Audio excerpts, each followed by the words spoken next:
ఇంకా చూస్తారంటే ఎస్ఐ గారు దొంగతనం చేసినందుకు వీళ్ళని రెచ్చగొట్టి పంపినందుకు దీన్ని జైల్లో పడేసి కుల్లబడవండి.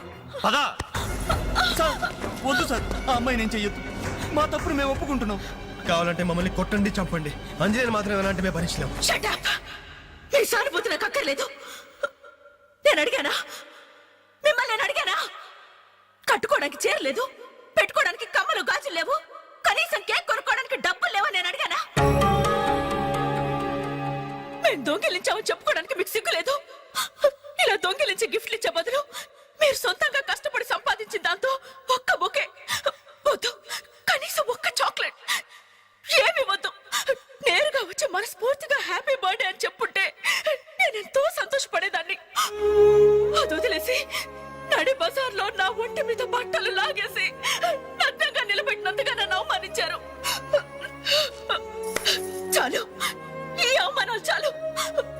తెరిచిన కానుకలు దాల్చుకుంటుంటే నా ఒంటి మీద తేళ్లు జరలు పాకినట్టుంది, నిలువున నిప్పుల్లో కాలిపోతున్నట్టుంది. వద్దు, నాకేమీ వద్దు. మీ వస్తువులు మీరే తీసుకోండి.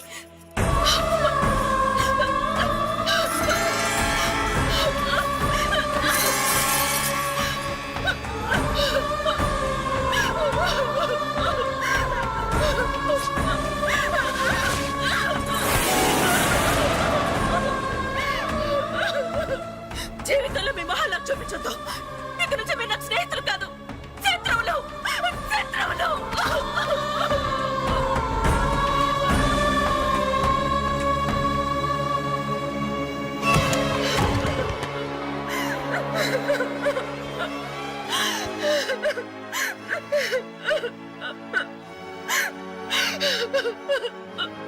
అంజలి, ఆగు, లోపలికి రావద్దు. ఇంత జరిగినా మళ్ళీ నా ఇంటికి రావడానికి నీకు సిగ్గులేదు? నీకే చెప్పేది, మర్యాదగా వెళ్ళిపో.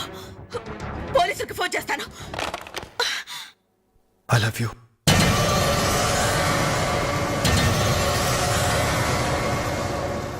నువ్వు అవునన్నా కాదన్నా నిన్నే ప్రేమిస్తాను. జరిగిన దానికి నేను బాధపడుతున్నాను. కానీ ఏం చేయమంటావు? నువ్వంటే నాకు పిచ్చి ప్రేమ. నువ్వు కాదంటే చావటానికనే సిద్ధమే. బాగా ఆలోచించుకొని చెప్పు. నీ సమాధానం కోసం ఎదురు చూస్తుంటాను.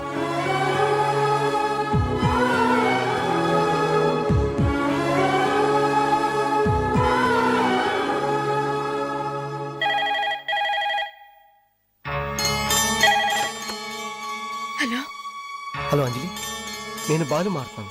దయచేసి ఫోన్ మాత్రం పెట్టద్దు. నేను చేసిన పనికి నా మీద నీకు కోపంగా ఉంది కదా? నేను ఎందుకు అలా చేశాను నీకు తెలుసా? I love you Anjali.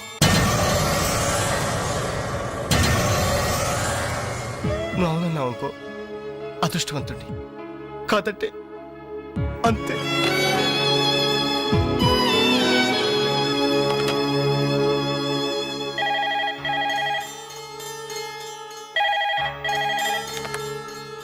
Hello అంజలి, నేను వేణుని మాట్లాడుతున్నాను. ఎదురుగుండా వచ్చి మాట్లాడేంత ధైర్యం నాకు లేదు, అందుకే ఫోన్ చేశాను. ఐ లవ్ యూ అంజలి.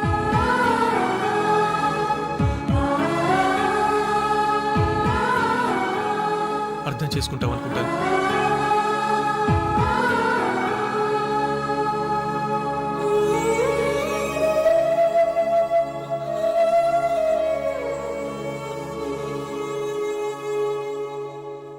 అక్క, వెంకట్ నీకు లెటర్ ఇమ్మన్నాడు.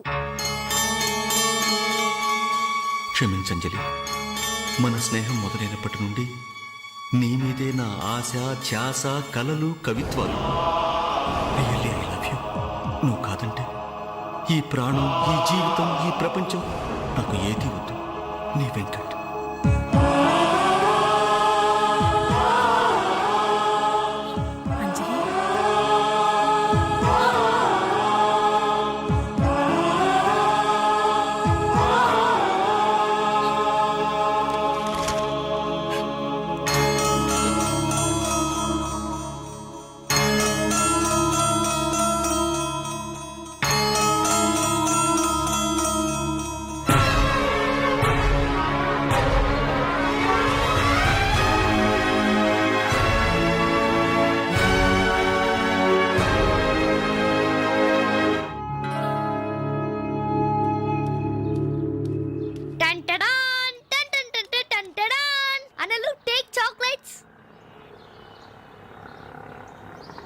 ఈ రోజు నా